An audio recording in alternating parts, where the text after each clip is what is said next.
I'm going to go over today how to set up and take down the CO2 laser and vacuum for surgical procedures.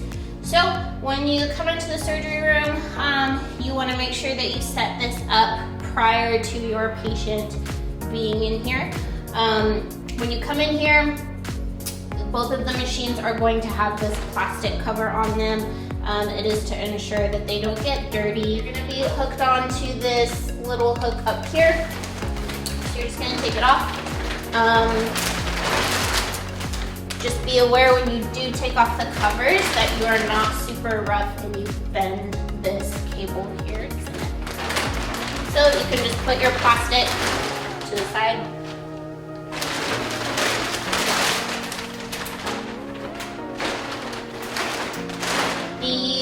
This is the vacuum machine, and then this is your CO2 laser. I like to set up my vacuum first because that is the easiest one of the two to do.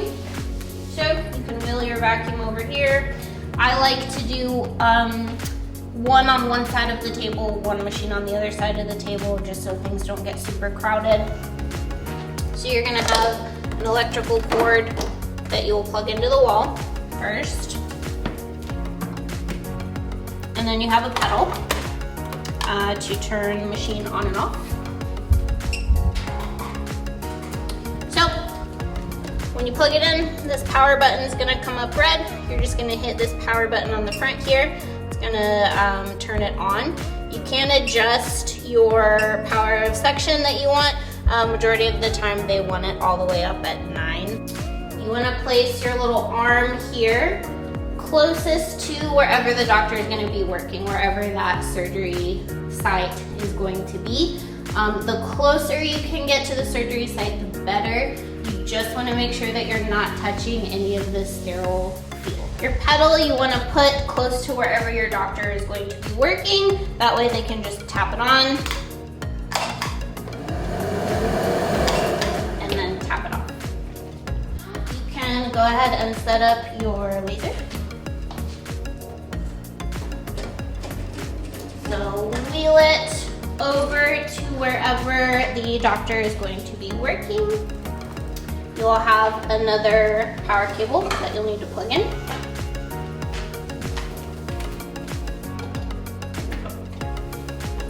And then another foot pedal. I will usually put them close together, just for the doctor's ease. Also a good idea to go ahead and lock the wheels of the laser so it's not rolling around everywhere. So when you go to turn it on, you have two things here. You have your emergency stop button, and then you have the machine on and off. When you're turning the machine on, you want to pull up on your stop button first and then turn the key. Your screen is going to start up. It is going to take the laser about 30 seconds to a minute to start up. And so now the screen is going to remind you to perform a fiber calibration test. It is going to pop up here with your calibration instructions. You are going to take your piece out of this little holder here. You'll unscrew it. So this is just a protective case over the actual laser tip. So you're just gonna unscrew it here. Again, keep in mind, biggest thing, do not bend this cable here. You're going to unscrew it all the way, take it off. You wanna make sure that this blue piece is attached to the tip here. That is very important. Sometimes it will fall in here, so just make sure that that is on. You are going to insert it into this little port here, and it says test here on the machine. Insert your laser. Okay, we'll insert it all, and then you're going to depress your pedal.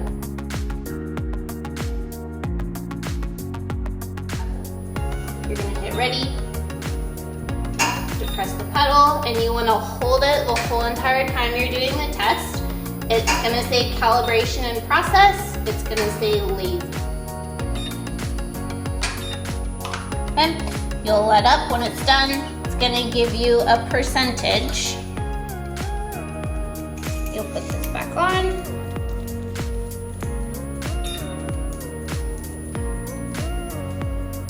Place that back in the holder.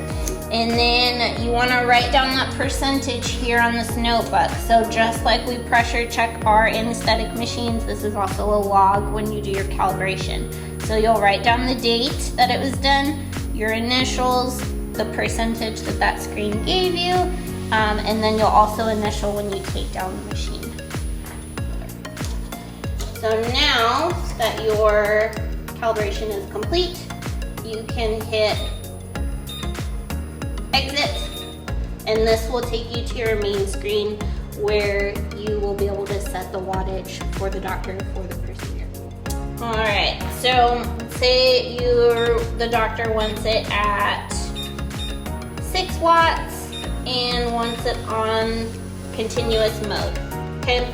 Once that wattage number stops blinking, you're ready to go ahead and put it into ready mode, which if the doctor is already scrubbed in and sterile, you will have to do this because they can't touch this part of the machine. So you will hit ready. Again, it's gonna blink. It's on. Now that you hear that fan going, now they will depress the pedal whenever they're ready to start lasing, which then they'll be able to control it on and off. When they're done using the laser, you'll put it into standby mode if they don't already. So you'll hit standby, that fan that you heard will turn off, and then now you're ready to turn off the machine. Let's say you've prepped your patient's on the table, you're ready to start opening up your surgery pack and everything, you're ready to open up the sterile tips for the doctor. What you would do, so there's 2 different kinds of tips. You have one that is a set measurement already. This is one you do not have to add an additional tip to. So with this, you will unscrew your protector again.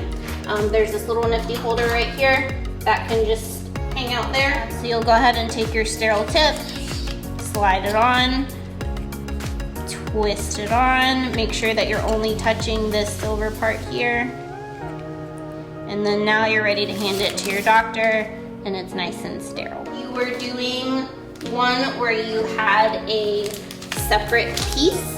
You would open this one the same way, attach it the same way I just showed you. This one you would open and drop onto their surgical pack and the doctor would put that tip on themselves.